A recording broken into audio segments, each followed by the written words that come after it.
ఋగ్వేదంలో ఎంత ప్రస్ఫుటంగా చెప్పారు. అమ్మా, వివాహమై వచ్చిన స్త్రీ కేవలం భర్తకు మాత్రమే బానిస, సేవకురాలు. బానిస అంటే వేరే అర్థం తీసుకోకండి, దాని అర్థం కూడా చెప్తాను మీకు. మామగారికి కానీ, అత్తగారికి కానీ, ఆడబడుచుకు కానీ, ఆడబడుచు భర్తకు కానీ ఆవిడ మహారాజ్ఞి.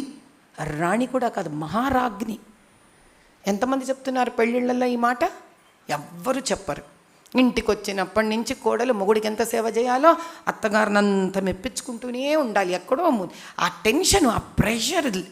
పెళ్ళయ్యి ఇటు కూతురు వెళ్ళిందంటే తల్లిదండ్రులకి, అటు ఆడపిల్లకి, అత్తగారికి పెళ్ళి మాత్రం మహా ఆర్భాటంగా వీళ్ళని చూసి వాళ్ళు, వాళ్ళని చూసి వీళ్ళు లక్షలు పోసేస్తున్నారు. కానీ ఆ పెళ్ళి మండపం నుంచి ఆడపిల్ల 6 నెలల పాటు మన ఇంటికి గొడవ పడకుండా వస్తే చాలరా దేవుడా రోజు దండం పెట్టుకునేవాళ్ళు ఈ కాలంలో 190 మంది ఉన్నారు.